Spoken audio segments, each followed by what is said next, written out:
Hey guys, and welcome back to it now for something a little bit different. Episode 72, guys. We are back, and what's great about this week, guys? I finally decided to get off my lazy ass and get the crew back together for a spotlight episode. Yeah, that's right, guys. We're back with the spotlight episode, and for those that have never seen the spotlight episodes, it's not too different from the regular show. The difference being is that we focus on the work of a specific actor. In the past, we talked about Oliver Reed. Lately, we've been talking about the wonderfully talented Mr. Jeff Bridges. So, Mr. John Nance, Mr. Korean Cool, it's good to see you, my friend. Welcome back for another episode. Hey, good to see you, John. Good to see you, Jose. How's it going, buddy? Hey, Hey. good. It's going good. It's going I would, good. I would say I don't see enough of you, Jose, but luckily enough, you were kind enough to have me on your show. We just recorded a little while ago, so I get a double dose of Jose all in one Sunday. It's Yeah. an absolute pleasure. We had a blast talking about your upcoming. I guess it'll be what next week, right? Megan 2.0. Megan 2.0. Yep. Such But a fun movie. So good. yeah, no, Yes. it was definitely it was a fun conversation. And like I was telling Jose, I for the most part enjoyed that movie. I had a lot of fun with that one too. So, but today we're going to be talking. Someone did not, though. Oh, yes. Oh, Is all I'll say. Is all oh, I'll say. And Stay tuned. check out that episode when it drops because I was surprised as hell. I was yeah. too. I was too. I was really in shock by that. Yeah, it's Yeah. it's one of those when they say flip the script on you. Holy crap, did they flip the script on you? And Boy, they did. wow, it was good. So good. Yeah. Absolutely. So before we get into what we were watching, I'm going to just say, like Jose, this is one of your picks, Mm. and of course it was your turn when we picked like different actors. I did Ollie Reed, and then you did Jeff Bridges, and of course Justin will have Nick Cage eventually. Tell me a little bit about why you chose this particular film before we get into what we've been watching. I'm just curious, what about? I don't want to give too much of your thoughts, but like, hey, what was about this particular Jeff Bridges that you were like, man, we need to have a conversation about this guy? Damn it. Yeah. So, Bridges was born in 1949. Okay. Jeffrey Leon Bridges, if you didn't realize that that was his middle name, Leon, which I would not have ever picked as his middle name, right? We always talk about early Jeff Bridges when people think about Jeff Bridges, and then we think about late cycle Jeff Bridges with like Crazy Heart and his music, and then even, the FX series, The Old Man, which is actually pretty damn good. Um, but we don't really talk about like a lot of the mid career Jeff Bridges films. I mean, we do talk about, say, Arlington Road or Blown Away. And so I wanted to pick something that was like mid career. So Fearless is from 1993, that a lot of people either maybe overlooked or misunderstood or just sort of like skipped over. And Mm. this one in particular, I guess it's a little bit of a strange anomaly because a supporting actor here got an Oscar nom, but L. Bridges did not, which was it was like, wait, I don't know what's happening. So yeah, that's kind of why I picked it. Very cool. Well, I honestly, I will be completely honest. Like the guy has such a huge filmography, and I had seen a lot of the bigger titles, and yes, I had seen some of the smaller titles. But when you had mentioned this one, I was like, Fearless. How come I never heard of this film before? But then I looked at the cast, and you have a pretty stacked cast. I mean, when you think about like, and again, I'm not going to get too much into the film yet, but like Rosie Perez at that particular time, she had done Untamed Heart, White Man Can't Jump. She was on top of the world as far as career goes, and a lot Yeah. of other actors, Isabel Rossellini and some of these other people. We had a really solid cast. So I was kind of surprised I had never heard of it before, and even more surprised when I saw the film and I was like, wow, So, but You know anyway, what's an even you know what's an even bigger surprise is a young Benicio del Toro. yes, yes, I'll It's tell like, you what. who is this? Yeah, right. It's like I'm like, who was this? But wow, stud. Yeah, yeah. I know. Shocker. Because the first, I don't know about you guys. Again, I shouldn't be talking about this yet because we're going to talk about more. But the first thing I'd seen him in was Usual Suspects. That was the one that film that just blew me away. And of course, he has that character thing where he talks. Look, I can't get that. I'm not going to even try to attempt his accent in that movie because I'll butcher it awfully. Yeah. But he has that very distinct voice in that film, And of Oh course, yeah. he's just one of the many characters in Usual Suspects. But the small time frame that he's in that window is absolutely wonderful, Oh, yeah. Like everything else he does, So. But before we get into the actual film, I figure we'd talk a little bit about what we've been watching. I don't know whoever wants to go first. Well, I can go. So Oh, recently, go, so the John. daughter's been home from college, and it's been a little while since we had a daughter daddy date night, right? So I asked her about Megan 2.0, Mhm. and she's like, I never saw the first one. So you know what we had to do, right? We watched the first one, and she Nice. liked it. She said that was pretty good, and I was Mhm. like, all right, so you want to go check out 2.0? She's like, yeah. So we went and saw it, and without giving too much away about it, right, it's a total departure from the first one in terms of theme and tone, but it seriously had no business being as good, as fun, as funny as it was. We both walked out of that theater with smiles talking about it. It was one of those things that just, it was a successful daddy daughter date night. That's all I'm gonna say. There you Yeah, go. yeah. how about Awesome. how about Nice. you, Jose? Well, as we had said, sort of at the top of the show, we are reviewing that Megan 2.0. But I'll just say that yeah, it was wildly entertaining. I think it's probably a little longer than it should be going. There's probably one too many twists. I think they could have taken out a couple twists and it would have been okay. But man, that talk about a popcorn movie Yes. and talk about a film that's so different from the first one that I was just like, okay, they did it. They leaned into the absurdity of it all and they just went with it and it was fantastic. You know? Yes. Well, So for me, what I've been watching lately is so there's a Netflix series called Bangkok Breaking. The only reason why I checked it out was because there is apparently a movie called Bangkok Breaking Heaven to Hell, and I didn't want to be caught off guard with characters I didn't know, so I decided to dive into this 6 episode Thailand series. Um, I'm just gonna say this: it's okay. It's not that great, yeah. but it's got an attractive cast, and it's kind of interesting. I think that their approach to series making or series filmmaking is decidedly foreign, decidedly different from U.S. sensibilities. But it's got an attractive cast. There is some action to it. It deals with like corruption and a paramedic outfit, so I guess in Thailand, a lot of these paramedic outfits are private and they're not government run, and so they're kind of like competing paramedic companies, and one of them is corrupt. They may or may not be stealing things from dead people, in addition to being connected with like shadowy government like extensions or what have you.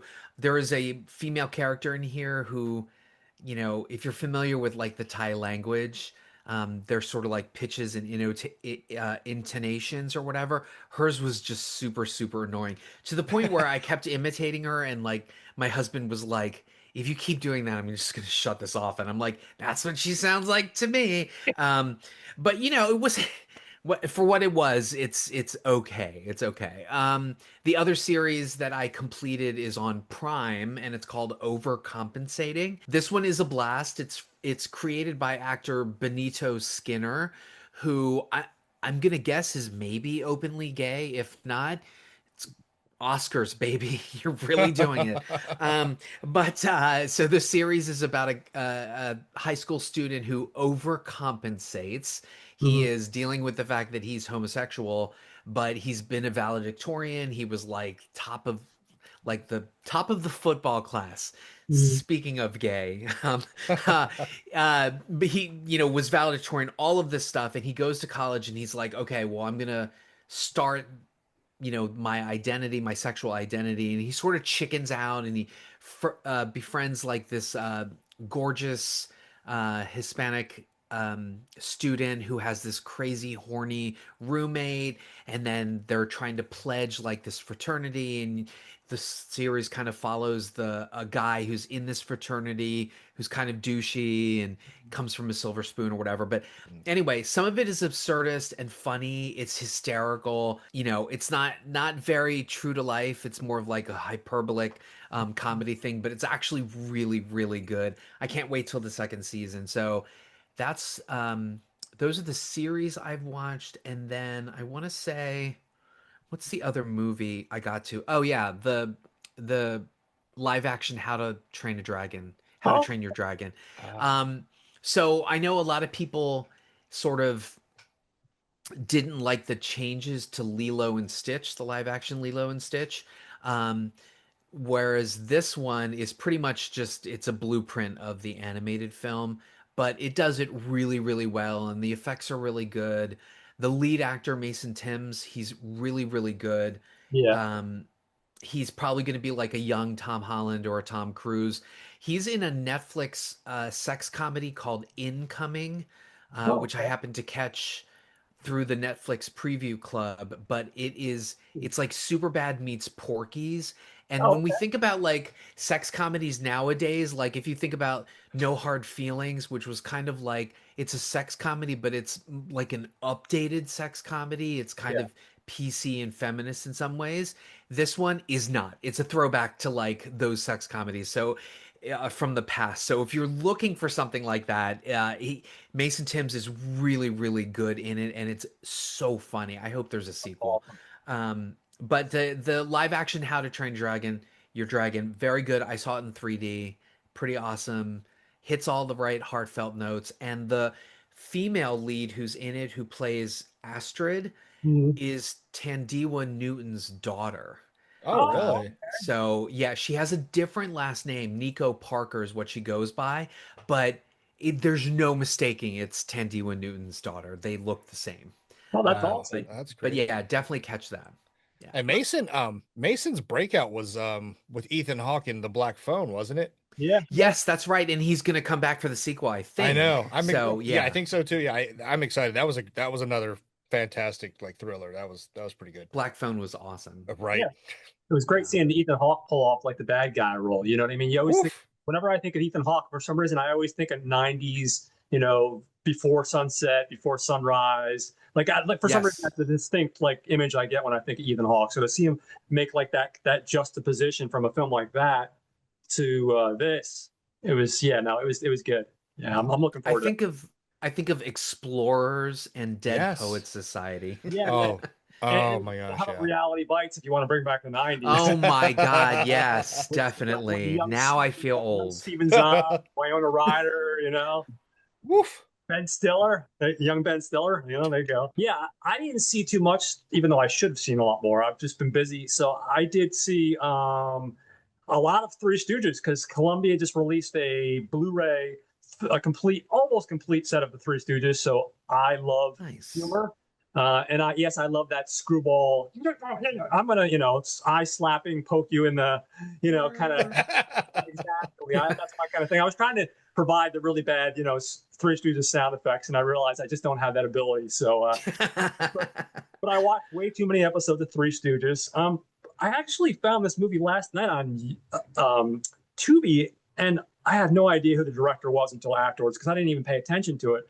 But apparently, Steven Spielberg's daughter, Destry Allen Spielberg, directed a movie called "Please Don't Feed the Children." Basically, the premise, it mostly no names. The one name that you'll know is Gia. I'm gonna fuck this up. Giancarlo Esposito. He plays like the sheriff, and then there's a lady named Michelle Dockney, and she's Yeah. been in stuff like Downtown Abbey, Flight Risk, Boy Kills World, The Gentleman. She has a pretty decent resume. But basically, the premise of the movie is like it's set in a world where adults are contracting this virus. And in this world, for some reason, the kids aren't. So a lot of the kids are being, basically put in these containment camps and kind of like, you're not going anywhere. So we follow a group of teenagers who try to get out and they try to escape. And in the process of doing that, they end up at this one lady's house. Um, and this lady basically, it's like, okay, you can stay here, but you have to leave in the morning. Well, she drugs the kids, and she basically forces the kids as prisoners in this house. And then you realize later on, and I don't want to give too much away, but you later on realize exactly like what's going on. And of course, there's someone in the basement that's basically, they say it's a virus, but effectively it's some form of a zombie living in the basement. I think it's her husband. Ooh. And, of course, this whole turmoil becomes between the teenagers trying to escape and deal with this lady, like I said, played by Miss Michelle Dockery, or Dockery, excuse me, Michelle Dockery. And it's not a bad little film. It's not perfect by any means. But considering a directorial debut, it's on Tubi. I didn't even know Tubi. Tubi actually makes their own original stuff. I didn't know that. They do. They do. I mean, considering that it's a free channel to begin with, that's pretty impressive. I didn't realize they were making their own stuff. So I did that one, and then of course I busted your balls on your episode. So I have to bring up F1 because me and Jose were joking about it was all playful joke, and we were busting each other's balls about F1. So I saw F1, and it's by Mr. Joseph Kosinski, who did obviously the Top Gun Maverick, Spiderhead, Only the Brave, Tron Legacy. Yes, it's definitely a lot of what you've already seen before, a new twist on what you've seen before. And basically, you have the guy that's kind of played by Brad Pitt, who's basically a guy that's been through the ringer. He's been through life. He's seen a lot. Maybe the washed up race driver gets brought back into the world. And of course, he's becomes like almost like I wouldn't say a mentor, but almost a mentor to a younger actor who I've never seen before, Damson Idris. He's been in stuff like Joshua Pierce, a TV show called Snowfall, but never seen before. He's popped up on Twilight Zone and a bunch of other TV credits. And it's basically about the relationship between the older driver, the younger driver, the friction between them. It definitely plays out, okay, like a lot of things that you've seen before. Like, okay, obviously there's some Days of Thunder elements because it's racing, but they also have this really unique twist on that formula. It's not just that standard formula. It's interesting because they really play around with this guy played by Brad Pitt, his evolution and what he's been through and how he's trying to live his life. It hit me in the heart, hit all the right heartbeats for me. Really, everybody's in it. That's great. Like I said, the young kid, he's fantastic. We have Carrie Condon, who plays like the engineer. She becomes the love interest. I'd never seen her before. She's been in the Banshees of Inisherin. I could get that name wrong. Inisherin. Yeah, Inisherin. I can always count on you, Jose, because I'm going to fuck up a lot of this is done. I know you guys reviewed it, Night Swim, which I haven't seen. I heard it was horrible. Oh, God. But she did redeem herself because she's been in stuff like Three Billboards Outside of Ebbing, Missouri, which I love that film. That was a good movie. So she's managed to do some good stuff, a couple shitty things, but some decent stuff. So I think it's worth watching on the big screen. I don't watch, for the record, I don't watch NASCAR, F1. I'm not a sports guy. But what I think is interesting from a technical perspective, and if you have someone that might get like motion sickness, I wouldn't recommend this film. But when you're watching the film, you actually genuinely feel like you're in the race car in specific scenes. Now, I don't know if they have a 3D version. I just saw the regular version, but I thought that part was really cool. From like a big budget popcorn movie, if you like that kind of like feeling immersed in a world, they really do a really good job of building an immersive world where you feel like you're really there. And of course, you have Javier Bardem. How can you go wrong with Javier Bardem? He's wonderful, So I definitely say check it out. So that's pretty much what I've been watching. So I was busting John's. Yeah, and I was busting. I was equally as bad. Busting John's balls about F1 because I always get a lot of heat about this, especially from our mutual friend Troy, but I was not bowled over by Kosinski's Top Gun Maverick. I just thought it was the first movie all over again. And it was super disappointing. And when you look at the director, Joseph Kosinski's filmography, Tron Legacy was just Tron again. They even de-aged Jeff Bridges. And then if you look at Kaczynski's other films, they're all based on strong source material. So Oblivion, a graphic novel, Only the Brave, the true story of like those airborne firefighter people that they drop. Did they parachute in? I can't remember.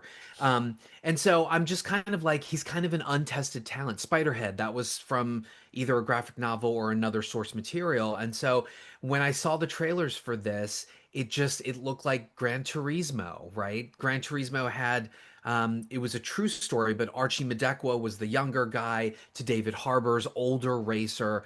We have Days of Thunder, Tom Cruise going back. Maybe it's just the stink of Days of Thunder, Tom Cruise racing film, Yeah. Top Gun Maverick, Tom Cruise, plane movie. But the other thing that I wanted to mention that I forgot to mention because I'm leveling all of the hate against Joe Kosinski, but the movie is written by Aaron Kruger, and while Kruger has written screenplays for great films like Arlington Road, The Ring, Gilliam's Brothers Grimm, and Top Gun Maverick, he's also written things like Scream 3, which is the fucking worst of the worst.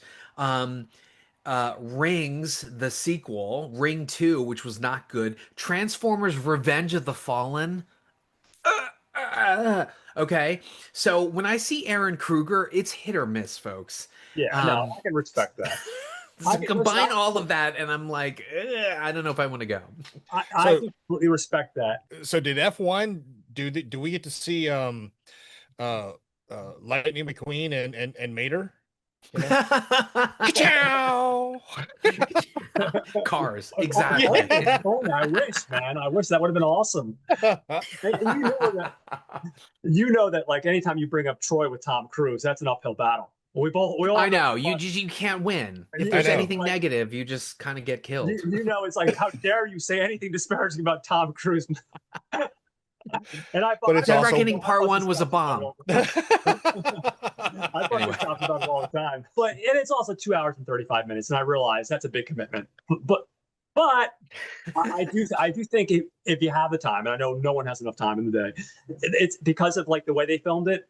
And I wish I had an IMAX near me. I don't. It's like 45 minutes away, and I refuse to spend a 45-minute drive for an IMAX. But especially if you have an IMAX and you don't get motion sick, some of those scenes are really, really, they look amazing. And wow. I'm sure they'll probably look even better in the IMAX. So yeah, that's what I've been watching. Maybe I'll wait for the amusement park ride. F1. Anyway, I'm done. You're just ruthless today, Jose. You're just ruthless. If you want to see more of this abuse, wait till next week when you wait till our Watch Get Plus episode comes out. No, it was a pleasure. Heavy abuse. Okay. I love it. Anywho. So anyway, so into the actual film, Fearless. It's directed by our man Peter Weir. Man, you can't go wrong with Peter Weir. Now, Jose, I know you. If you want to, would you like to talk about our behind the scenes people? Yeah, sure. Let's do it. So Peter Weir, I mean, he's practically been a director for 40 years, but he was basically part of the Australian New Wave, and so countries have their own film industry, obviously. Australia in the 70s was kicking out stuff that was really notable. Like I'm thinking, Road Games, Richard Franklin, but in particular, Peter Weir. So he had directed Picnic at Hanging Rock, which is it's about these, people that go missing from like a picnic. And then of course Gallipoli, which starred a young Mel Gibson. That essentially was Gallipoli was based on Australian history. And so not only was that a box office success in that country, it put Mel Gibson on the map. And then we got Mad Max, which again fronted Australian cinema to the world stage. And then it wasn't until 1982's The Year of Living Dangerously, also starring Mel Gibson, that Peter Weir really got on everybody's map. The Year of Living Dangerously featured Sigourney Weaver as a reporter, but most importantly, it was one of the first Weir films to get an Oscar nomination because Linda Hunt, who was born female, Linda Hunt, played a man in this movie. In Oh wow. fact, what was the film Captain America: Brave New World? There was a Israeli actress who was a character that was introduced in that film, if anybody ever saw that, but she was really, really tiny, and I just kept thinking of Linda Hunt in The Year of Living Dangerously. Oh Every no. time I looked at this actress, I was like, oh my God, I can't escape it. But anyway, so Peter Weir comes stateside and he ends up directing some films that again put him on the map and got him a ton of Oscar nominations. So I'm looking at Witness. That was Harrison Ford's one of his own, actually his only Academy Award nomination, Yeah. which I think is a crime if you Oh, ask absolutely. me. Um, but then he would also do films after that. He did The Mosquito Coast, also starring Harrison Ford. So obviously, Weir, if he finds an actor he works with, Harrison Ford, he'll keep going. Or Mel Gibson. In this case, Harrison Ford for The Mosquito Coast that featured a young River Phoenix. Wasn't Yeah. a success, but his next film, the follow up, was Dead Poets Society. Speaking of Ethan Hawke, that was in Yeah. 1989. Tons of Oscar nominations. I think it even won. Best screenplay is what I think won. And then that would bring us to Fearless here. After that, Weir would continue his streak. The Truman Show with Jim Carrey, that was an out of the box role for him. That was comedy, but also dramatic as well. Ed Harris is in it. He's great. Master and Commander, The Far Side of the World. I can't sell that movie enough to people. It really kind of flew under people's radars, but it's amazing. Russell Crowe is so good in it. That is actually a film that I repeat watch like yearly. It's one of my favorites. Colin Farrell, The Way Back, he would do that as well. So he's you know Peter Weir. I think before this he did Green Card with Andy Yeah. McDowell and Gerard Depardieu. Not I know. Ooh, hands off. Not gonna Watch do. out.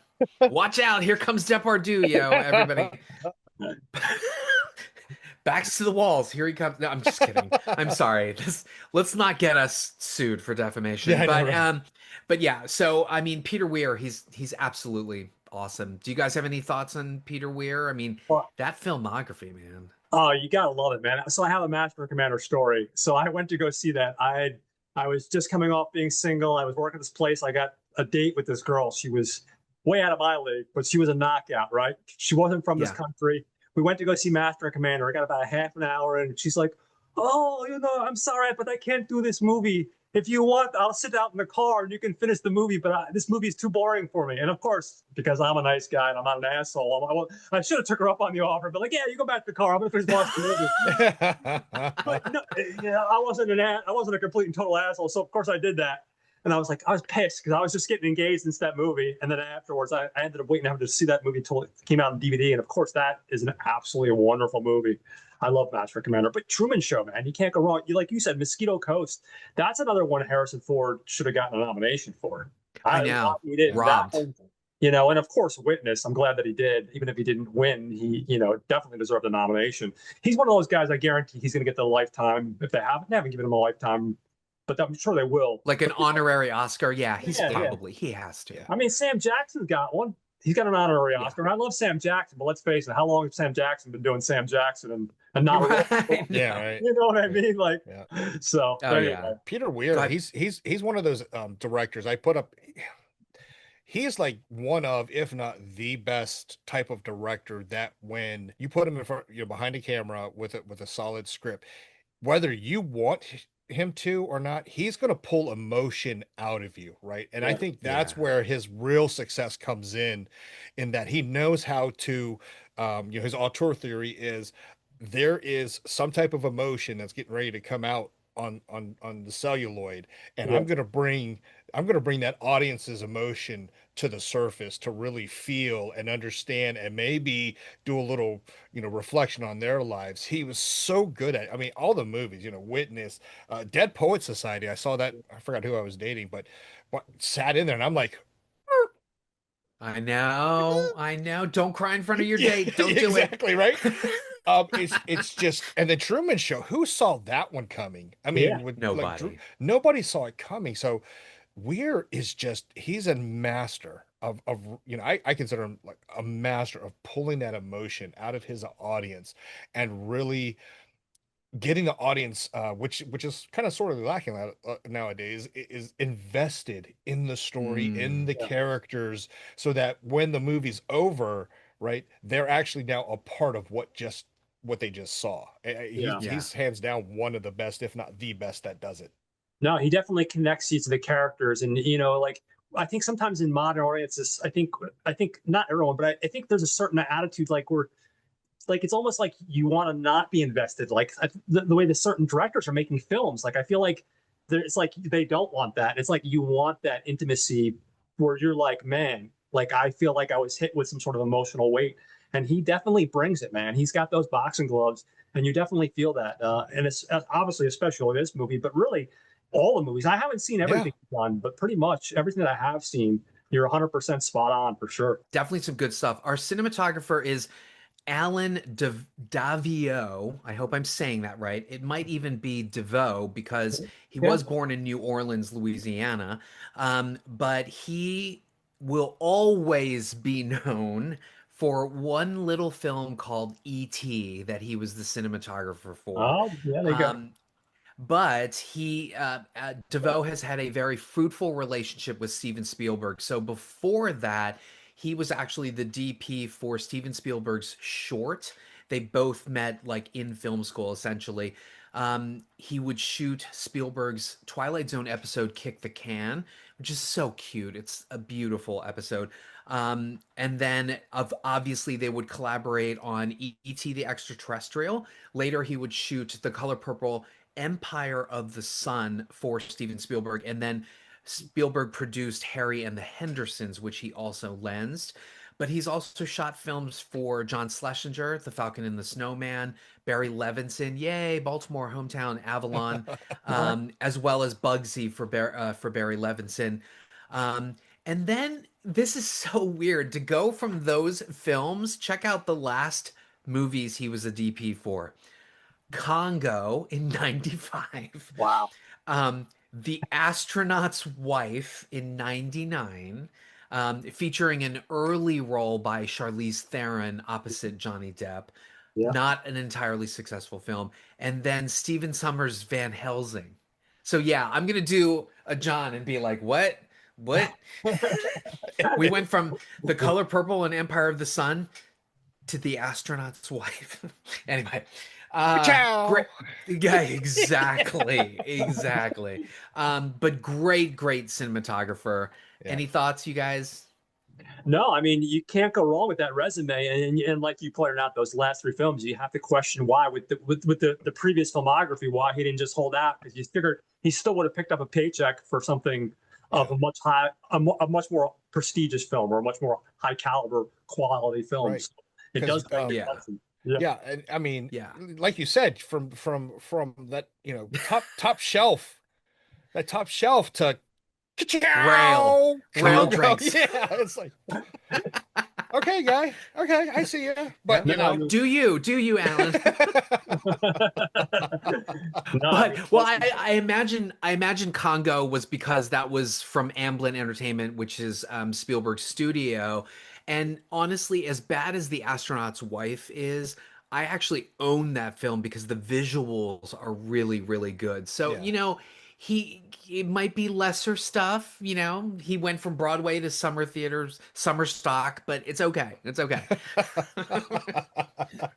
Our writer is Rafael Iglesias, not to be confused with former Costa Rican President Rafael Iglesias Castro, or even Julio Iglesias, because he's not related. But Rafael Iglesias is an American novelist and screenwriter. This is actually his novel that he is adapting. So he wrote Fearless, the novel, which I did actually read, and then he adapted the screenplay. Just going on, he's written other screenplays. So Death and the Maiden, that was the film adaptation of the play. Roman Polanski directed that. It also stars Sigourney Weaver and Ben Sexy Beast Kingsley, thank you. I'm like buying time to remember his last name. The 89 adaptation, I'm sorry, 98, haha, flip them. 98 adaptation of Les Miserables, that was a non-musical version of it starring Liam Neeson. And then he actually wrote the screenplay for the remake of Dark Water, which was directed by Walter Salles, starring Jennifer Connelly. If you have not seen that, it's actually, I think, much better than the Japanese original, and it Oh, okay. has a stronger emotional bent to it. It's really, really well done. Yeah. And then he also helped to create the series Aquarius, starring David Duchovny. That takes place. It's sort of like fictional history, but it's a detective looking into Charles Manson. Additionally, Iglesias wrote the screenplay for From Hell, directed by the Hughes brothers. So that's a pretty good movie, also. Yeah, I love that. Thoughts on Mr. Iglesias? I mean, I honestly, there's not. I mean, I haven't seen Aquarius and I haven't seen Dark Water, but I honestly, I know it doesn't have the music, but I really enjoyed the Les Mis in '98. I saw that in the theaters, and I was actually impressed. Yeah. I think Neeson did actually a really good job. The musical one they did, when they remade that with Hugh Jackman and Russell Crowe. Hugh Jackman, of course, is wonderful. I think because he has that experience, but Russell Crowe, as much as I love Russell Crowe, didn't have the musical chops, and I know. that's Yeah. why that film struggled. But anyway, I don't want to diverge too much. But yeah, I look at his credits, and I mean, again, I love From Hell. That movie's fantastic. So Oh yeah. he has a pretty solid filmography, I think. Yeah, I Yeah. mean, with Les Mis, it was funny because I took my wife when we were dating back then to see it. She's a huge fan, right? Yeah. Loved the Broadway production. So she was excited to see this, and then we got out of it. She was like, I was like, so what'd you think? Because I enjoyed it. I really liked it. And she was like, it wasn't a musical.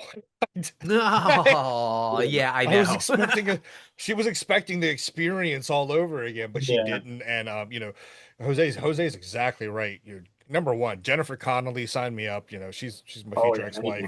But Dark Water, holy wow, that was something to behold in terms of the original version to an actual better remake of it. It was really good. Highly recommend just check it out. It Definitely. really it's really ka-chow good. Yeah, You know what I mean? exactly.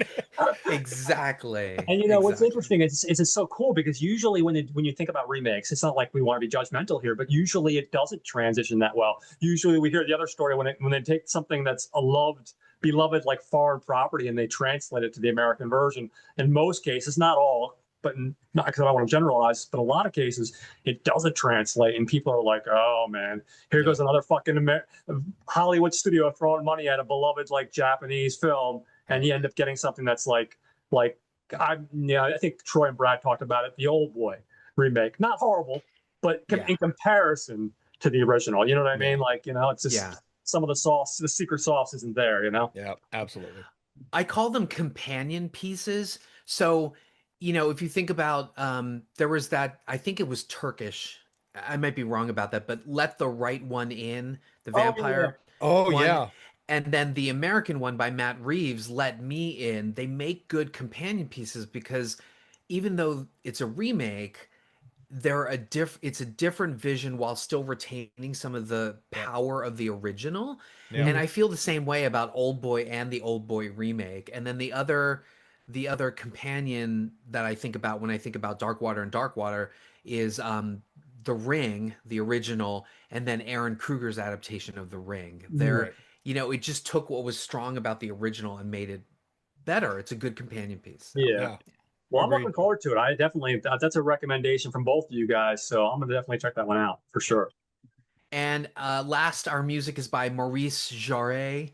Jarre, actually, it's a French composer and conductor. I mean, he obviously very much known for his David Lean collaborations. So he was Academy Award nominated for Best Original Score for the Lean films Lawrence of Arabia, Dr. Zhivago, and Passage to India. I mean, after that, I think you can just call it quits, right? But Yeah. he kept going.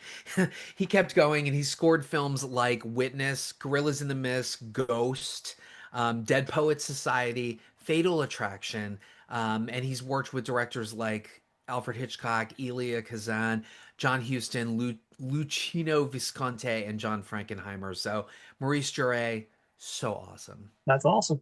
Yeah. Yeah. From there, I guess I'll get into the cast. We'll go over Yeah. our main cast. Obviously, I'm not going to go too deeply into Jeff Bridges because at this point, this is what our fourth film. Who?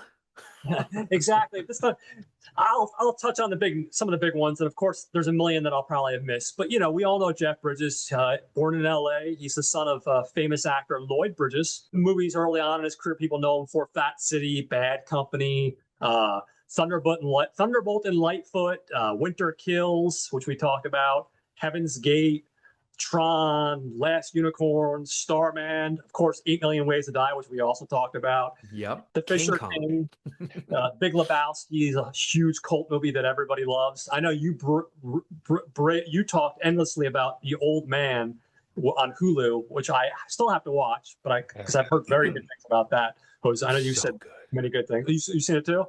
Oh, no. Oh yeah. I mean, last time Jose and I were together and we were talking and stuff, we brought up The Old Man, just how freaking amazing that was. And let me take my 2 seconds to say F you Fox and F you FX for not bringing a third season.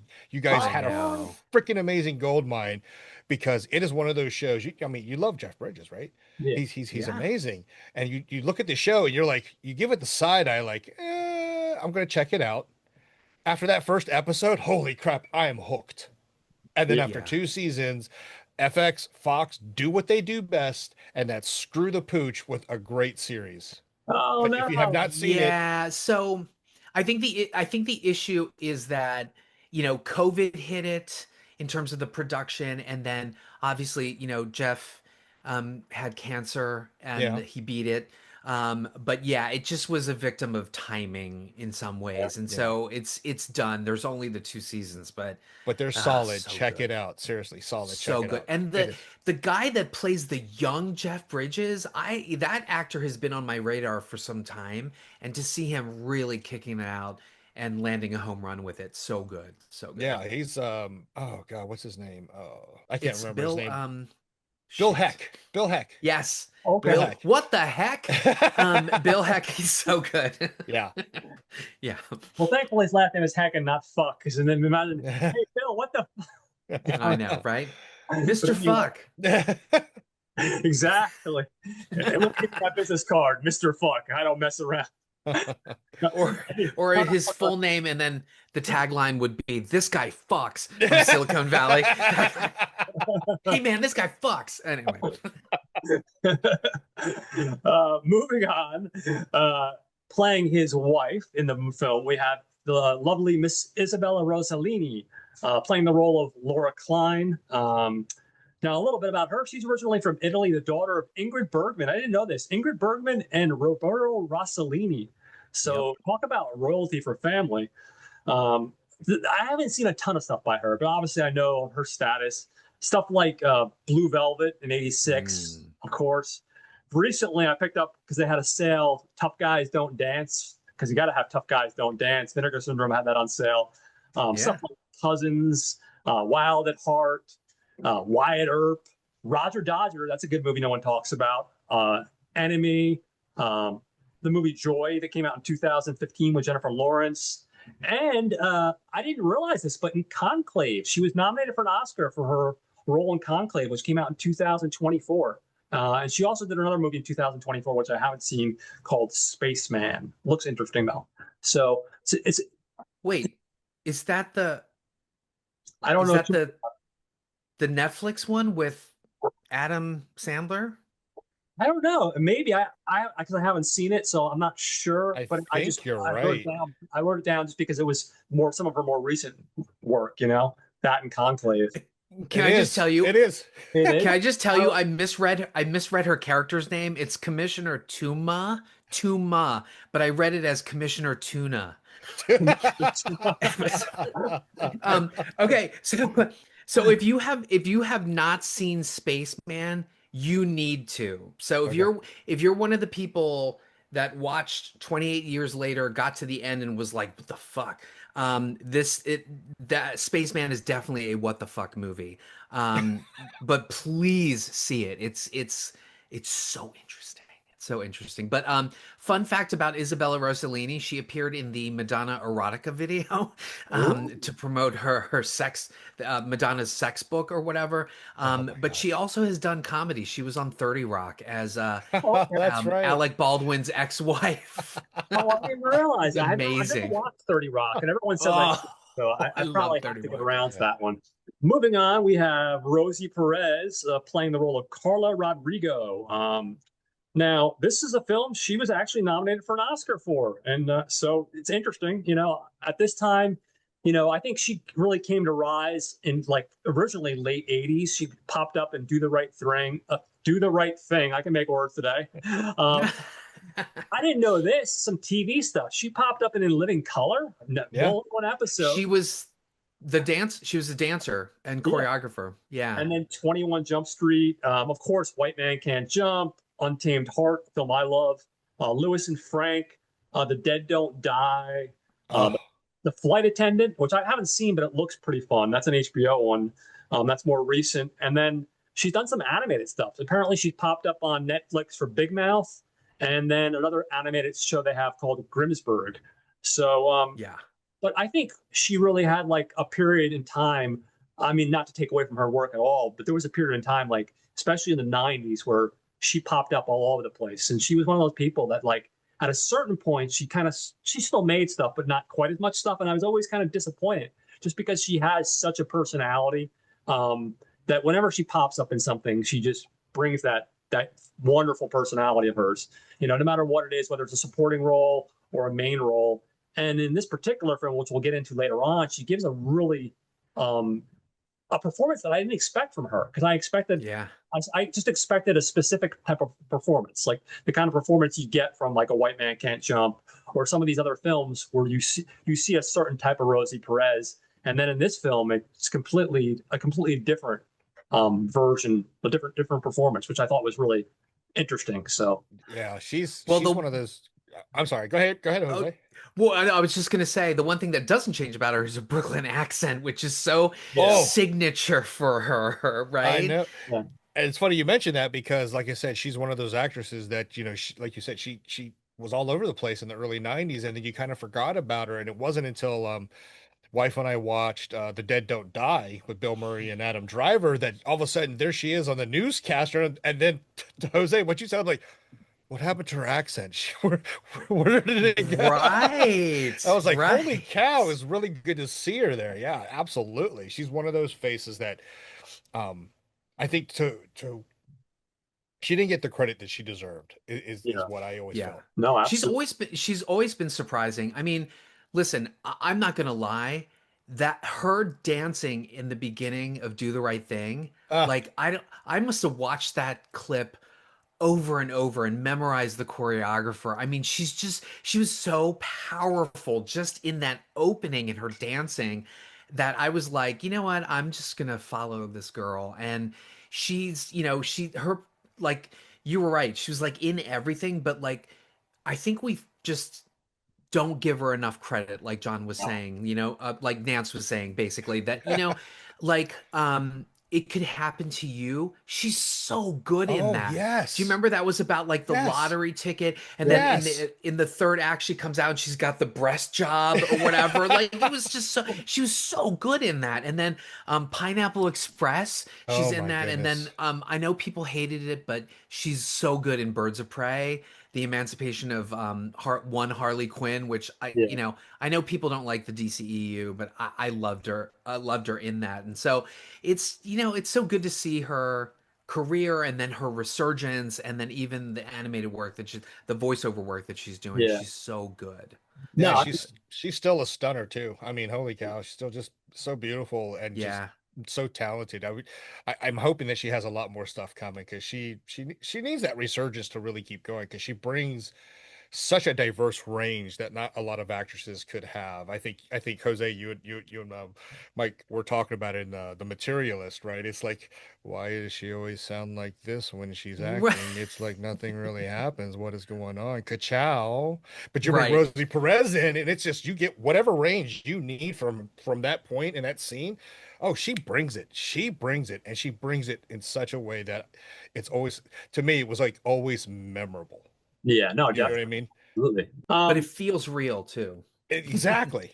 Yeah, no, you Yeah. definitely feel the authenticity of it. I'd be very surprised. Maybe she did study at like an acting school, but she seemed like one of these people that just went out there and just did the work, like just audition after audition after audition because she feels like a real person, And I think part of that is coming from Brooklyn and that accent that she has, but she definitely feels like someone that you would meet walking around New York. Oh yeah. Absolutely. Moving on, we have playing her husband. We have a very, like you talked about earlier, Jose, a young Benicio del Toro, Manny Rodrigo. Now, a lot of people don't realize this, including myself, because it's been a while since I've seen this, but he started off with Big Top Pee Wee in '88. He had a small role. I think he played Yes. like the dog boy or something. Yeah. Dog Boy, that's right. Yes. Yep. Obviously, this film came out. The Usual Suspects, I think, is the movie that I think that really like put him on the spotlight, probably, or like at least brought a lot more attention to him. But then there's stuff like movies that like Excess Baggage, which I know gets a lot of shit, but I actually kind of like with him and I Alicia love that Silverstone. movie Yeah. so much. It's one of my favorites. And then there's movies that have obtained like a cult status, like The Way of the Gun, like Way of the Gun with Ryan Phillippe, I want to say. It's just a great action film, and the chemistry they have together is wonderful.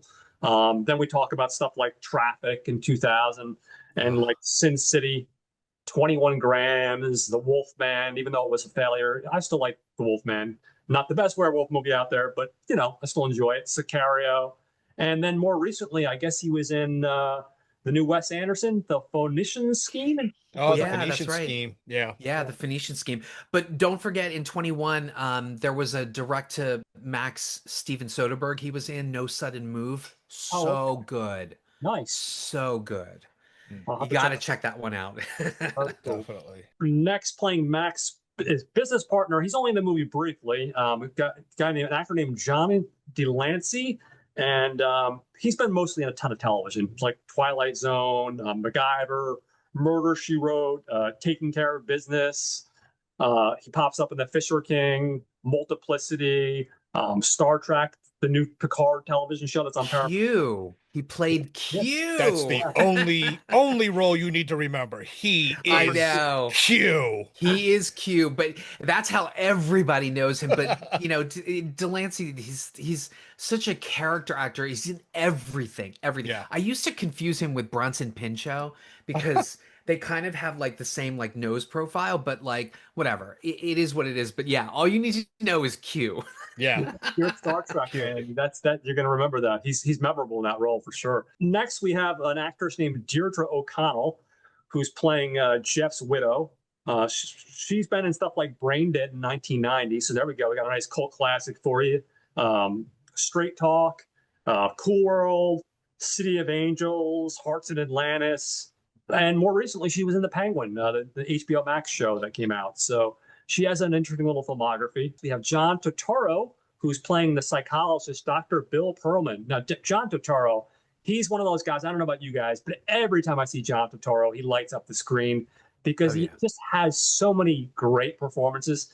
I love him even in the Adam Sandler stuff, but he does like these screwball performances where he plays these wacky characters. He can play the straight drama, play the serious character. He can really do, I think, almost everything. Um, I'm just going to throw out two movies that Turturro's been in that will always live in my heart, and I think everyone yeah. should watch as part of his background understanding, right? Gung Ho with Michael Mhm. Keaton Oh, Yes. yeah. and Oh Brother, Where Art Thou? Oh, Oh yeah. absolutely wonderful. Yeah, no, definitely. Um, Definitely. Definitely. yeah, obviously, Do the Right Thing. He was in with Spike back in '89. To Live and Die in L.A. in '85. I forgot about that role, and I saw that recently, so I shouldn't have forgotten about that role. Yeah. And an interesting list. I didn't realize this, but apparently he was in Raging Bull, but it was an uncredited role. So he even pops up in stuff like that. So, and of course, his filmography.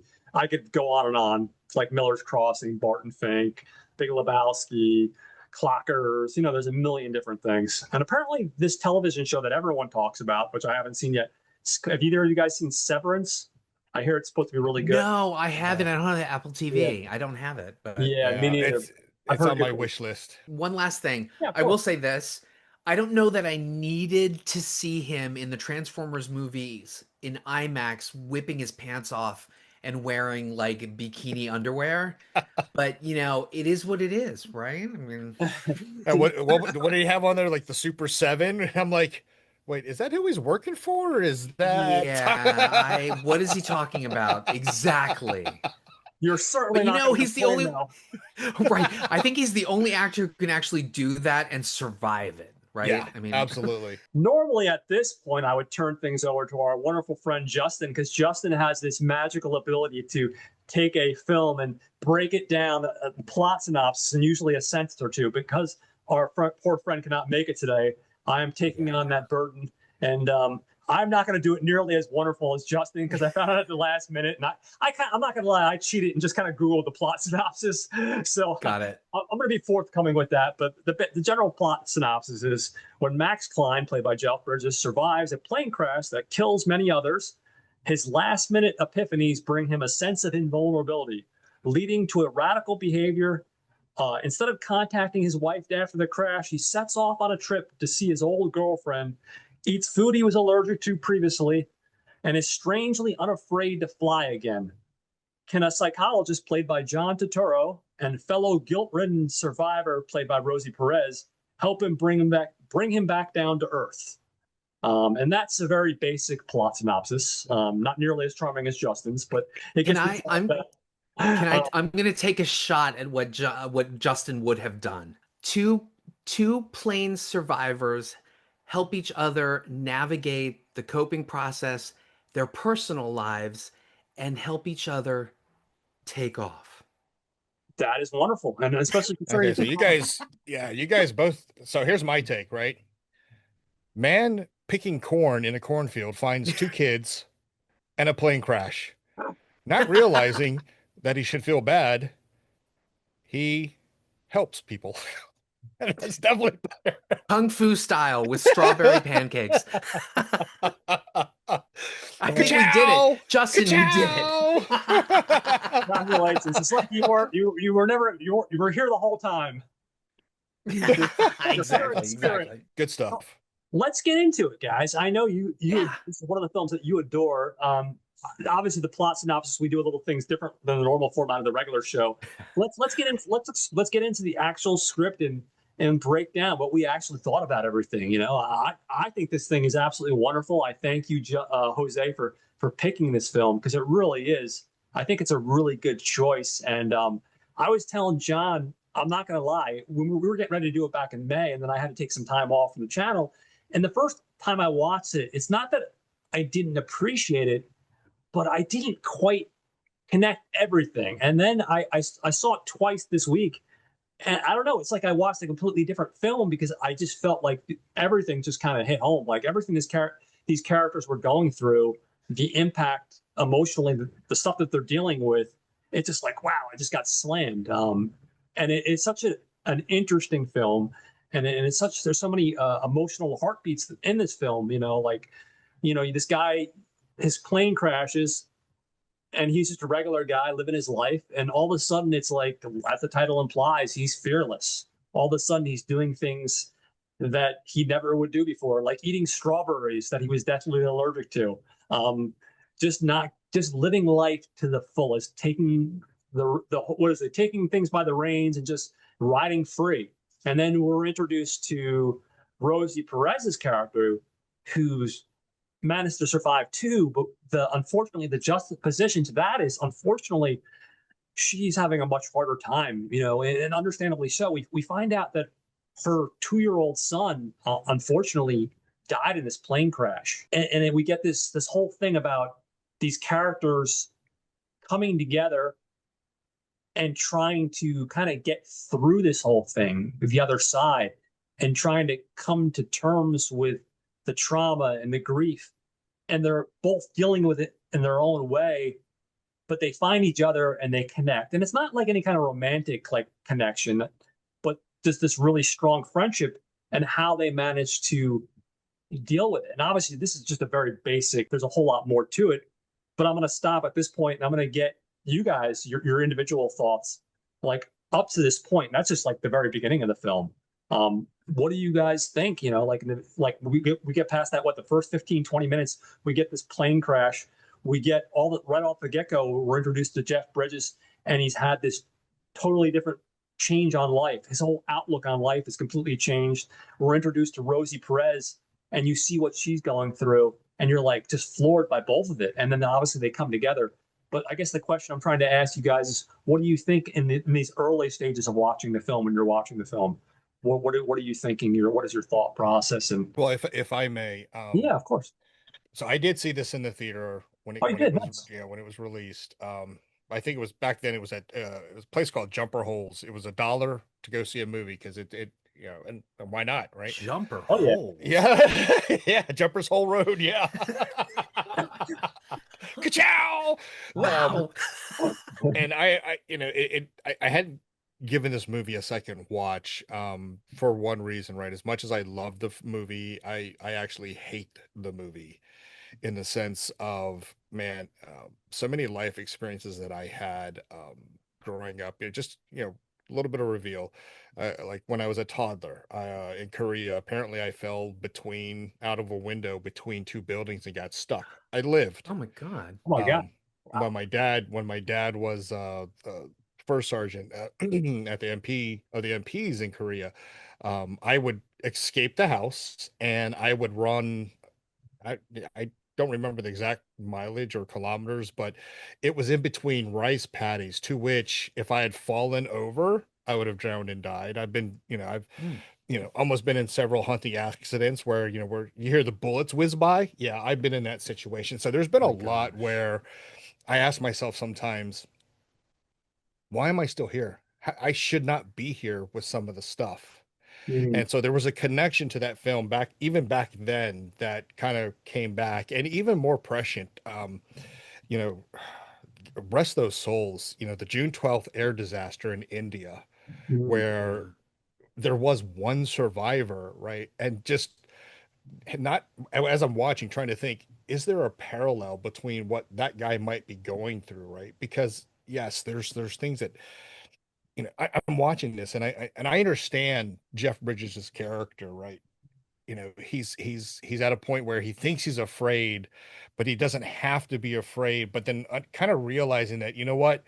It's not so much about being afraid, but letting fear temper some of your judgments and understanding of events. mm, To which that's where, his interaction with Rosie to finally get what I think a lot of people in life kind of miss when something bad or tragic happens and they blame themselves is that, what? It's not your fault, right? It's just what fate determines for each and one of us, right? Like I said, I shouldn't be here with some of the stuff that I've been through that, some of it I chose to do, which, geez, how did I live? But it's one of those movies that if you sit and realize just on again a human level understanding, tragedies, small or even as horrific as this one, right, as portrayed in the movie, you cannot deny basic human emotion, which I think at the end of the movie, we'll get there to it, right? The big penultimate climax of what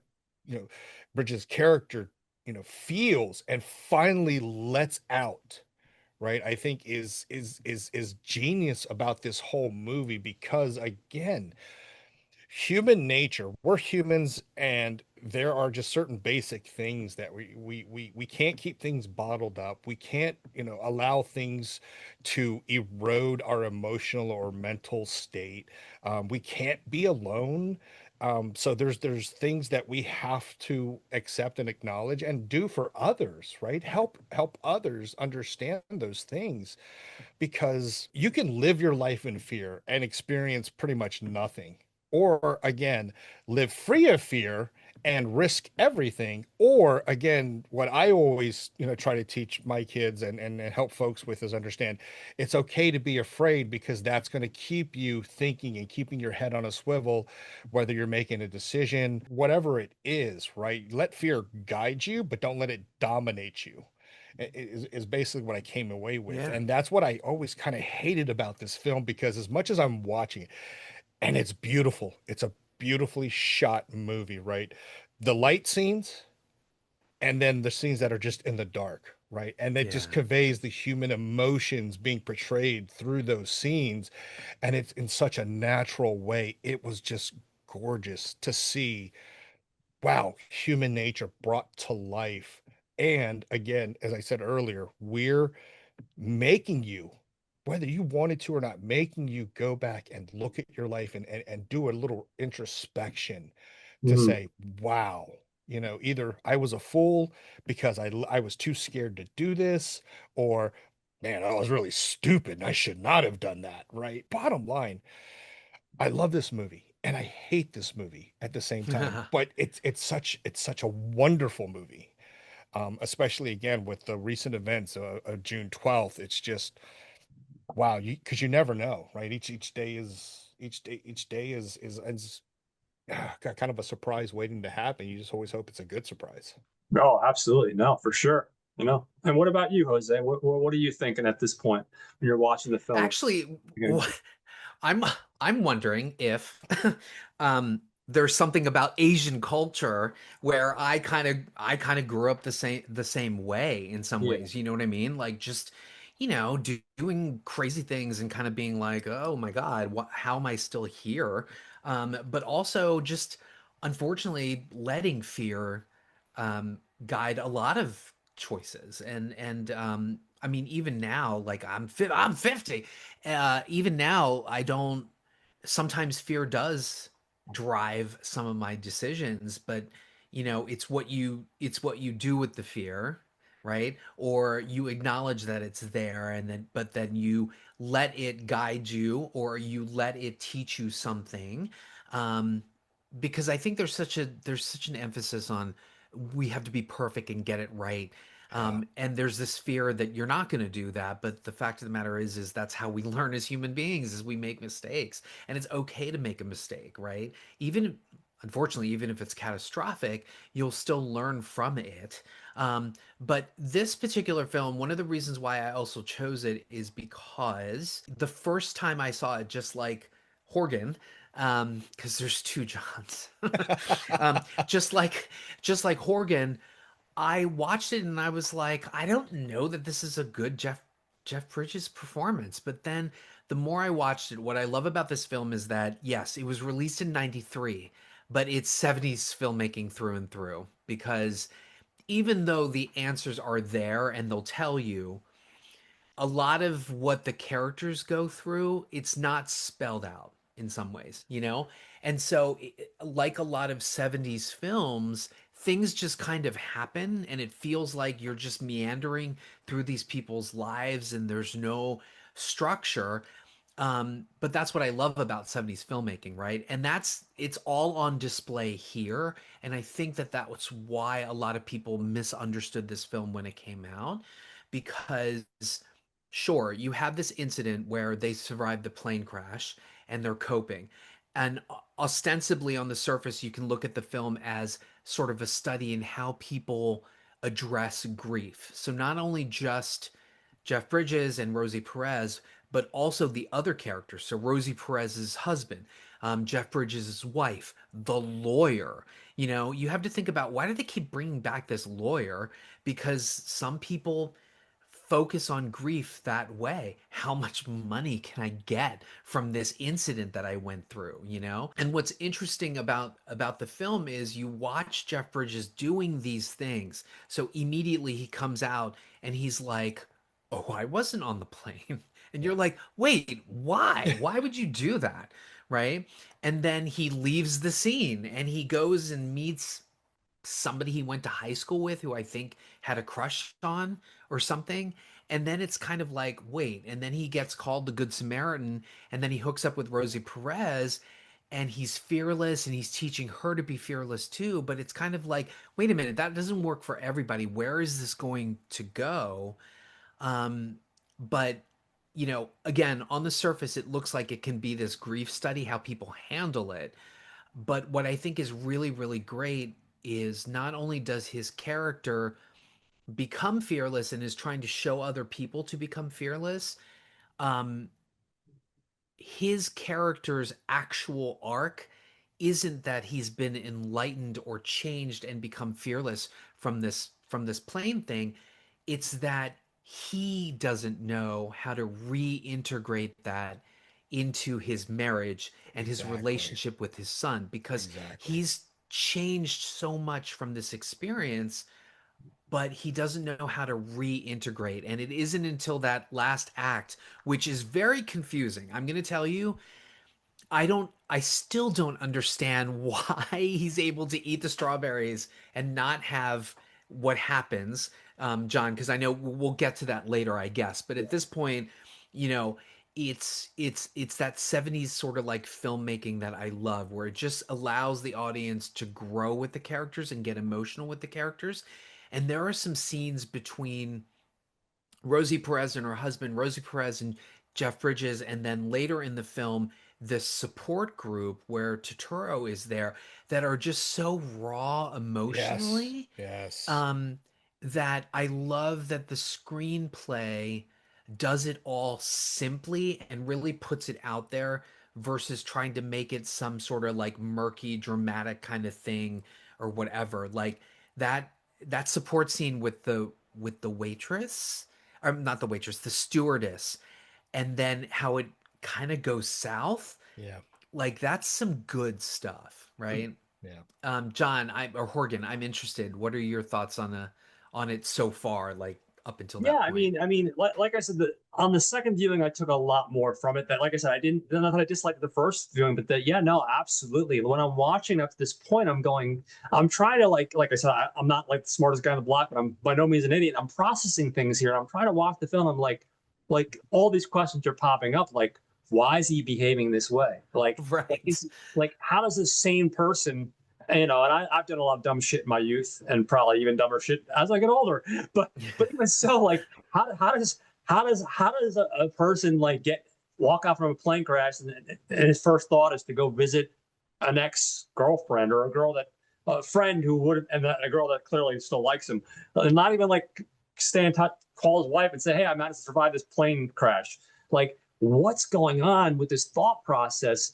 But then I think as we watch the film and we watch these characters and they go further and further along, and you kind of get inside his mindset, and like it's you feel like it's his way of dealing with things, is that's his coping mechanism. And then we meet Rosie Perez, and she's so grief stricken and she's not dealing with it.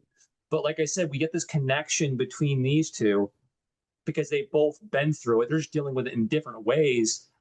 And we finally get to a point, I guess we'll progress the script a little bit further, where he's trying to explain to her that no matter what you do, you wouldn't have been able to save your child. Because basically, we find out that when the plane's about to go down, the kid's on the seat with her on the airplane, and she has this breakdown, and she's basically saying like, well, what if I had strapped him in? How come the flight attendant said the baby would be fine and it needed to be strapped in?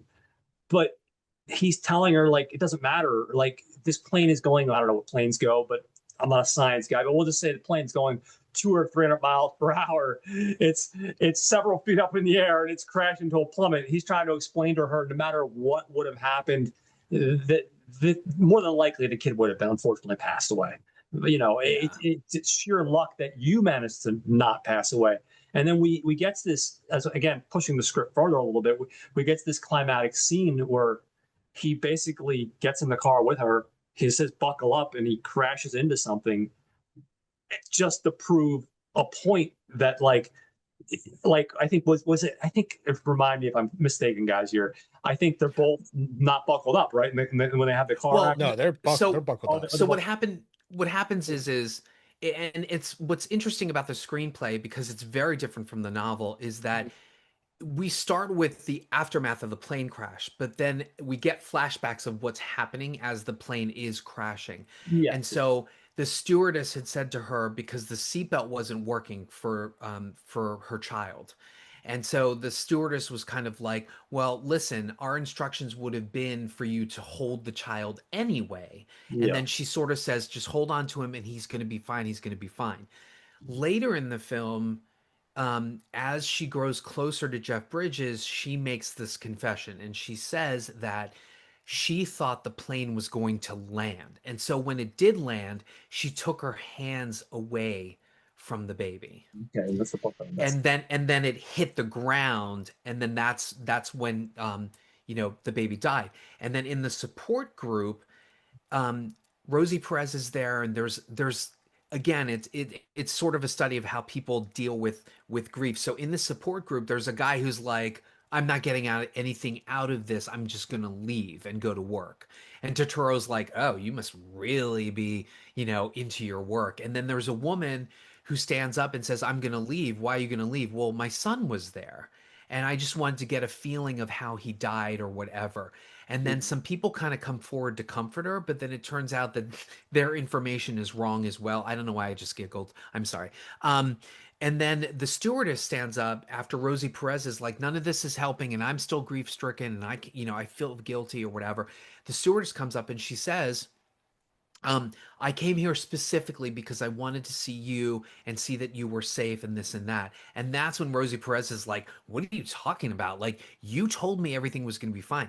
You told me to hold my baby, and my baby died or whatever. She's like, how dare you come here? And then the woman breaks down in tears and Totoro has to hug her. And so after this, um, you know, Bridges has this epiphany because when she makes that confession, she is inconsolable. There is like no matter what Bridges says, he is not going to bring her back from the brink, and she's literally like saying the Hail Mary and like closing her ears and like, oh, did he? I should have. And she blames himself because she blames herself for the baby dying. So he concocts this situation where he puts her in the back seat. He has her hold a toolbox, an object, and he straps her in with the seatbelt, and then he basically goes 100 miles an hour into a brick wall. And what happens is she can't hold on to the toolbox; it goes out the front window, of course. And then when they're in the hospital and she's got like the thing on, she's like, no, he's not suicidal. He showed me that there's no way I could have held on to my baby. So whether I let go or not, things would have happened and he would have passed probably. And she feels much better, right? But even though he has the power to be able to show people to do these things, he still can't reconnect with his life, right? He's sort of elevated here, but his wife and his kids are still down here. And so it isn't until the final third act that he's able to actually do that and connect. But Horgan, back to your thought. That's so he yeah. shows her Thank like, you for correcting me because I kind of had it, but I'd seen it a couple days ago, so I don't know why I had those I had that a little bit mumbled up. So yeah, so basically, that's like where we're at, like where we get to this point where like you said, he shows her like, hey, she wouldn't have survived, and then finally, I guess when we break into the third part of the script, we get to the point where he finally has that moment where he realizes that like he doesn't, the way I interpreted the script, and I could be wrong, but it seems like he's a normal human being, and his way of coping with everything is healthy, but on the same token he is a human being. And when he has that moment where he chokes on the strawberry and there's that realization that he's just like everybody else, that like he's a human being, and that yes, he still can be destroyed, like he can still die, you know what I mean? Like, and there's that moment of yeah. that cathartic moment where his wife saves him and he's able to like get back to, I guess, this is a hard script, I'm not gonna lie, I usually don't struggle as much. This is a hard film for me to wrap my head around completely, but I guess he's finally able to make sense of everything and kind of come back to being a regular, not regular person, that's such a bad choice of words, but like coming back to coming to grief coming to terms with things, I guess, Yeah. and just realizing that, like, hey, you went through a traumatic experience, you processed it, and now you're back to somewhat, I guess, of your normal self. Not really 100% because you Right. never are, but kind of back to your normal self because you've processed the trauma, you've processed the grief. And I guess that's the way I would interpret it. I'm probably not And you 100%. can move on. Yeah. Yeah. And you can move on. So, Yeah. well, this is what's great about film is because, you know, and again, this is another reason why I picked this film because I think that it takes multiple viewings to get the Yeah. emotional nuance of this stuff. And so there's a couple themes going on here. John, I'm so sorry to, Nance, I'm so sorry to like talk over you or whatever, but No, it's like, fine. um, so there's a couple themes going on in here. In the beginning of the film, they talk about how, like, Jeff Bridges comes out of it and he's like, I'm alive, right? But they Yeah. still keep talking about the fact that they're ghosts, that they died in the plane crash, but that they're here, right? They still haven't been grounded or connected enough to process the grief and move on. So Rosie Perez's deal is he shows her and saves her, and that's how she's able to process her grief and move on as well, right? Mm. But for Bridges, who gets labeled as the Samaritan, who is going to save him? Who's going to bring him back from being a ghost to coming back to life and processing his grief? And so this is the confusing thing for me, and I'm interested to hear Nance how you feel about this last portion of it. But so he's able to eat these strawberries, right? Because he was allergic to them once, and now he's fearless and he can do all these things. For whatever reasons, um, Isabella Rossellini, she has no idea how to take his new bent on life. And she thinks that he's having a relationship, and there's this sort of like conversation that she has with Rosie Perez where she finally sees, okay, wait a minute, he's trying to do the good thing and help people, but nobody's helping him, right? So they have this come together sort of like thing, and the attorney shows up and says, hey, I'm going to be able to get you more money because of this thing. We can spin it as like a suicide attempt or things like that. And he's just kind of like, okay, whatever, let's be fearless. And he eats the strawberry and he goes into anaphylactic shock. So it isn't that he's choked on it. For whatever reasons, he's suddenly become allergic to strawberries again. Now, I think this has something to do with like cutting the stems off and cleaning the strawberries because the strawberry that he eats still has a little it's got the leaves on it. It doesn't Yep. look like it's been washed. Okay. But when he eats it and he has the anaphylactic shock, Rossellini realizes, oh my God, like he can't be fearless because he can't do those things. I still love my husband. I've already realized that he's helping people process. And then she becomes the thing that saves him.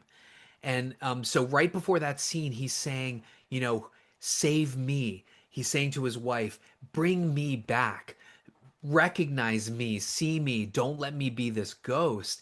And when she brings him back to life, he's like, okay, she saved me. Now I can process this and move on, and we can be a family again. But that is not, to me, that's not automatically something an audience is going to get from one viewing. Yeah. But Nance, what is I mean, that's my interpretation of that ending. How did you feel about that? Um, so on a second watch, what kind of hit me was the title of the movie is called Fearless, right? But I ended up taking it to be an ironic title because yes, everything he was doing, right, it kind of portrayed that he's trying to help others. But at the end of it all, that third act when, he's brought back and he says, I want to live, I want to live. That kind of threw me because I was like, wait a minute, was it not so much that he wanted to be fearless, but he was actually fearful to allow what happened to truly process in him, right? Yeah. That's why he became distant with his wife. He became despondent with his kid and distant that way.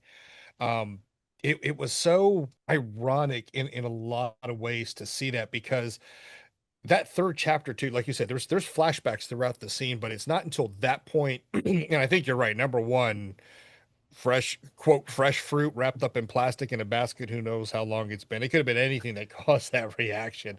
Sure. But you finally get to see the quote unquote full events of that final approach to what inevitably is going to be a disaster. It kind of like I was starting to think, was he allowing himself those flashbacks that we're watching is actually him having those little flashbacks like you know what, it's too much, I can't, I don't want to process the rest of it, right? But it's at that point he's choking, because that's actually another beautiful shot, right? He's laying there with all these other folks who were on the plane, but there's a light at the end of the tunnel, right? Yeah. There's a Yeah. light at the end of the tunnel, and it's him walking towards that light for him to say, I'm just, maybe it is time for me to stop being, fearful and accept what should have happened, and I'll walk to the light.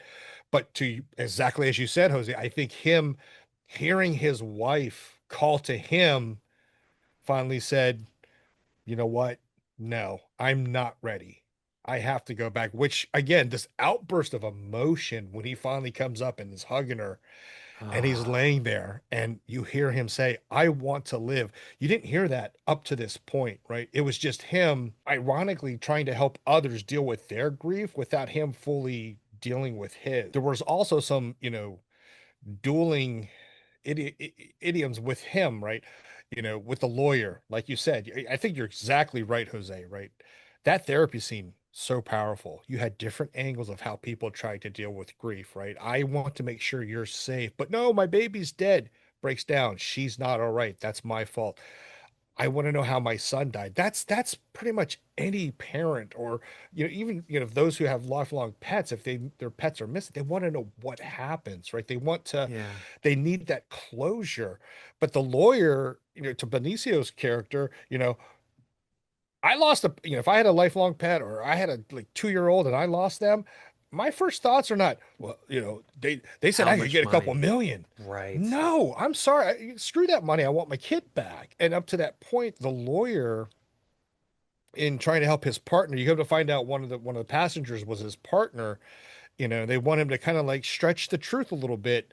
And then he says, you know, I don't want to lie. I don't want to lie. But this whole time he's lying to himself, he's lying to his wife, he's lying to his kid, up until the point where he realizes, and he flashbacks and he remembers everything. He's like, holy crap. This was this how why why me? Why am I here? I'm getting a second shot, right? A second chance to come back and really understand what it is that I'm trying to disconnect from. And at the end, again, he's laying on the ground. I want to live. And he's just Yeah. letting that emotion out, which is his cathartic moment, right? It's as you said, his wife, who was selfish throughout the movie, Yeah. about how she wants to be, but when she realizes it, what's at stake, right? His life. Yeah, who's helping him? And without her even like really understanding that notion of what it is, she's trying to help him, trying to make sure he doesn't die. And at the end, it like culminates together again. Peter Weir, just the various emotions through the various scenes, through the various points of view, and it just culminates to a point where at the end, the second watch especially, I'm going, Jesus, I don't know how I would handle that type of situation. Maybe I would disconnect, maybe I wouldn't, but I think at the end, um, those words are haunting, right? I want to live, and Yeah. living means so much, um, to that point. Um, I was reminded of the fact that in the support group thing, a lot of the survivors say, well, everything was so crazy and there was so much smoke, but I heard Jeff Bridges' voice and he was saying, come follow me. I found the way out. And we listened to his voice and we found our way out to him by listening to him. And then we ended up in the cornfield.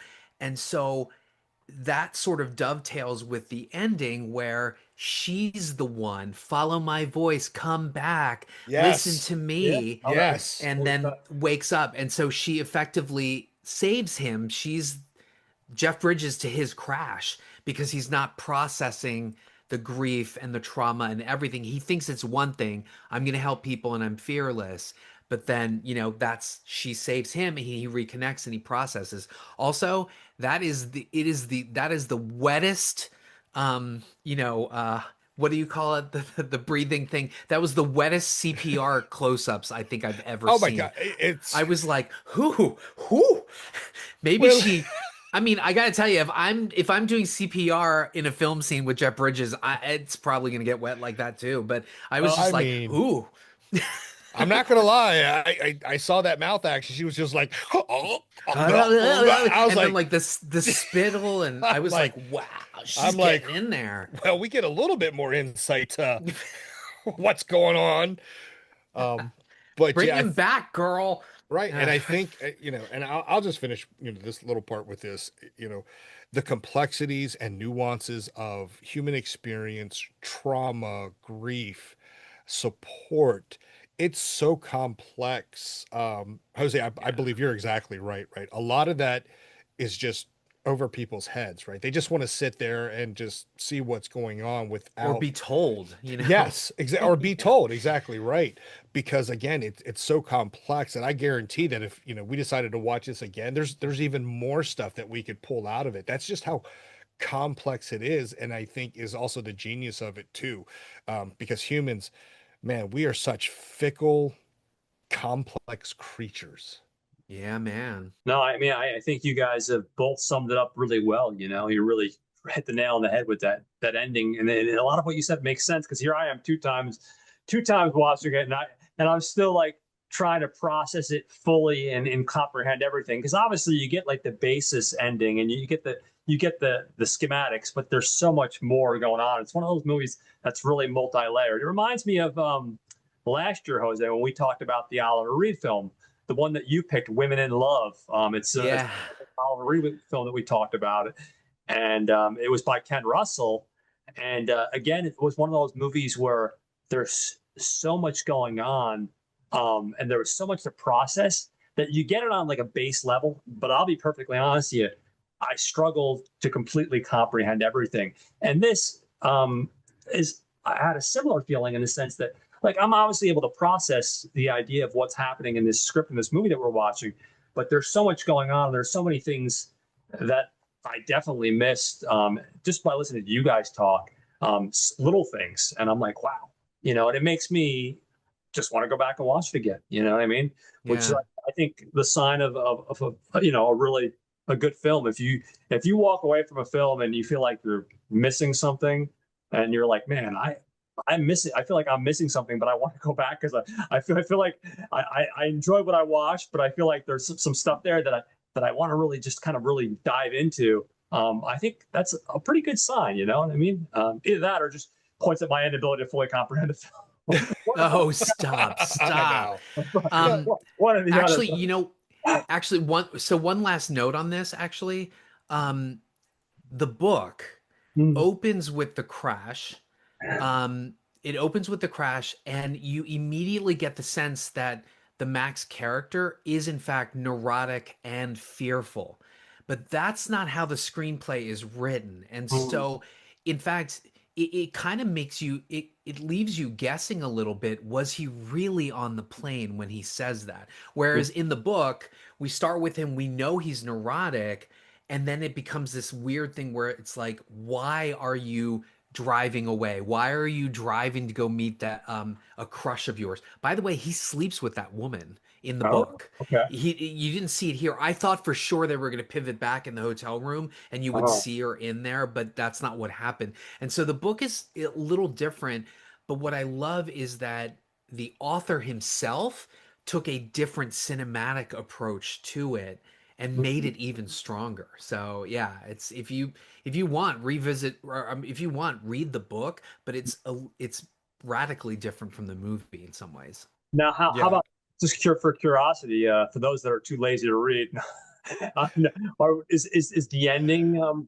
Does it Yeah, same land? it's the same. Yeah, Okay, it's I the was just same. curious about So that. Yeah, there's some small tweaks. I remember listening to an interview where he was talking about it, and Jose's exactly right, right? The book has a narrative that you'll follow, right? Mhm. But for the movie, he wanted to refine a lot of what he was trying to do in the book because it's kind of hard, right, in a book to really sometimes, like you said, he's neurotic.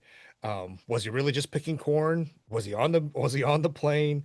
All that good stuff. So he strengthened it up to which I think is it's a little bit more of a gut punch Mhm. that he Yeah. was I think he missed in his book. Not not that I'm trying to be negative about the book, but Yeah. it's just what it's that first edition, right? So you go back to how can I tighten this up a little bit? You know, the Jose said it earlier. His book, this movie is its companion piece, which is much Yeah. stronger than what the book is. Mhm. Yeah. Most Well, it definitely. definitely piqued my interest. I'm definitely going to be watching it again, and I'm definitely going to try to seek out the book because I am curious. Well, thank you again, Mr. Jose, for coming on. Yeah. Thank you for having me. Thank you for Yes. seeing John the film. Nance, welcome aboard. Thank you so much. Good seeing you, buddy. It's been so long. I Um, know. We'll have to get together. Absolutely. so I was debating what because I have the next choice for our next venture into the world of Mr. Jeff Bridges, and I'm going to pick a film which is primarily actually a Stacy Keach film, but it's a film called Fat City. Yeah. Supposed to be a good Oh, one. I have not seen this film. I've had the Blu-ray for a while, so I figured it's a good excuse to pull it out. And I love Stacy Keach, so any excuse to watch a Stacy Keach film. So that'll be our next spotlight film. We'll figure out between the four of us with Justin, of course, what day Yeah. is a good time to cover that. We're going to be. Awesome. Another Bridges film I've seen 20 times. Yeah. Yeah. So that's going to be a fun opportunity, a fun film to talk about. With this, I think you touched on it briefly, but what's going on over at Watch Skip Plus, Jose? Yes, we talked John was on guesting and the choice was either F1 or Megan 2.0 and we chose Megan 2.0. And I think Mike said Jurassic World will be the Oh, next okay. one. So, yeah, woo, I think that releases this coming weekend. So, here we go. woo. Okay. Nice Yeah, night. my friend and I were just talking about this. We were like, did we need another one? But I don't know. I kind of feel like that last Trevor Rao sort of like series, I feel like that last one was an undercover Star Wars film and just was not great. So I don't know. I'm curious to see if they can take it somewhere that it hasn't already been. Yeah, I feel like what is this like the sixth film or the seventh film? I can't even remember how many. Because It's like the sixth. It's yeah, crazy. yeah. It's oh, that's all I'm I'm gonna not say. I'm not gonna lie. I'm on the fence about it, but it's an action movie. It's got dinosaurs. They can't fuck it up too much. You know what I mean? Well, Yeah, right. well, Is it gonna fall the way of the Did Transformers? Is it gonna be like Revenge of the Fall? did you catch yeah. that? You know, Jose and I were like in synchronized. You're like, Well, there's al- Well, there's always give it room to get time. worse. But we all look forward to Watch Skip Plus. And like I said, we thank you for coming on. Thank We're going to you. do our pod roll. So next we got a film podcast that you should be listening to, of course. Watch Skip Plus with Jose and Mikey. Check these guys out because they are on the world of YouTube. They do the podcast. They are all over the place, and we love their podcast. So check out Watch Skip Plus. We have, of course, Troy and Brad with Not a Bomb. This week they talk about Red Sonja because they're doing comic book month. And I think Oh next week, yeah. closing out with Watchmen. And they're going full into it. They're covering, like, I think every Watchmen property, the animated, the graphic novels. So Wow. that should be interesting. Tall order. I yeah, know yeah. there's a lot of Watchmen stuff. I didn't realize how much Watchmen stuff's out in the world. We have the Gentleman's Guide to Midnight Cinema with Will and Sam. Of course, Will and Sam. I mean, let's face it, these guys are the godfathers of podcasting. They inspired Yeah, they so many are. people. Definitely inspired me. They just finished up their month of Gene Hackman with a film by Nicholas Roeg, Eureka, which was Oh yeah. interesting because when we talked a couple weeks ago, John, we talked about Fahrenheit 451, the Truffaut film, where Nicholas Roeg was still doing his duties as a cinematographer before he transitioned Yep. to Yeah. directing. So there was a nice little crossover there. I thought was fun. Of course, you have Caliber 9 from Outer Space with Rob and Joe. And I look forward to the episode because I heard Rob was on your episode of 28 years later. So I can't wait to Yep. listen to that today. So check out Caliber 9 from Outer Space with Rob and Joe. Each week they look at 2 different films and they discuss the films. And like this week, they have an interesting intersection of films. They have the original Suspiria film and Thunderbirds. So talk about variety, right? I mean, if that's not variety, I don't know what isn't variety. Yeah. Of course, and that's the Super Marionette one, not the updated remake. So, Yes, but I love the Marionette one, man. It's great. Fantastic. I know. It's absolutely wonderful. Of course, you have Raiders of the Podcast with Dave, Kevin, Tyler, and Craig. Now, I meant to write down what they're covering this week, but unfortunately, I didn't get a chance to, so I apologize. But definitely check out Raiders of the Podcast. Just like Caliber 9, they also talk about 2 films every week. And then once a month, they do a special where they talk about 4 films. So check out Raiders of the Podcast. We have Death by DVD with Mr. Harry Scott Sullivan.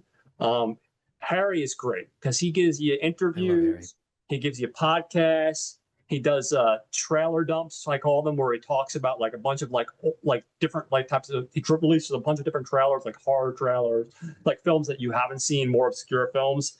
This week he's interviewing an indie filmmaker, a guy named Christopher Bickle, and his newest film, Peter Noster and the Mission of Light. And it's like a nice grassroots little like low budget indie that looks really cool actually. So check out Death by DVD. And then finally, you're all of our friends, Mr. Alex, with Friends with Cinefits, your old co-host. Now, I haven't seen him post anything in a couple months. I don't know if he's just taking some time off or if hopefully he didn't quit altogether. I think he might have stopped. I think he might have stopped. But also he, no, I don't know if I can say that. Yeah, I haven't seen it. I don't think it's my place to say it, but he might have gotten. Oh, yeah. Oh, he's getting that good. He's getting that good CPR, huh? There you go. That's right. That's right. And by the way, Raiders of the Podcast covered Brokeback Mountain, and which I always called Bareback Mountain. Brokeback Mountain and something called The People's Joker. It's a DIY coming of age story, one of the best superhero films ever made, apparently. So that's what they covered. Yeah. Thank you for getting that, Jose. Because earlier this morning, I tried to look up on their Facebook page and I couldn't find what they were covering. And I was like, oh, well, but by the time we record today, they'll have posted the episode. And I didn't get a chance to check that out. So thank you for getting that for me. No problem. These are all podcasts that you should be listening to. We're going to be talking about we're going to call it, I guess, our summer series, Back to School. We got 2 films for you. We're going to be talking about 3 O'Clock High by Mr. Phil Johano. That'll be coming out not this Monday, but next Monday. And then the following week, we're going to bring it back to also the 80s. We're going to talk about The Last American Virgin. So those are some films we have coming up. And then also we're going to be talking about, when we come back later in the month, we'll be talking about Riders of Justice, right, John? Yeah, Riders of Justice. Right. Yeah, so that's another one that Mads Mikkelsen. We'll dive into. Yeah, some good old Mads Mikkelsen. That's a choice by Mr. Nance, and I can't wait because I'm a big fan of Mr. Mikkelsen. Yeah, so that's what we got going on. Thank you guys all for listening. If you like the show, leave some comments. You can email me at and now for something different, one word at gmail.com, or reach out to me on Facebook. But if you like it, leave some comments. Tell us what you think. Rate, review. And if you have a time, even share it on your Facebook page. Let people know about it. We also have an Instagram page, so you can check that out. So, and thank you guys for all coming on and enjoying this wonderful Jeff Bridges experience. I hope everybody has a great week, and we will see you soon.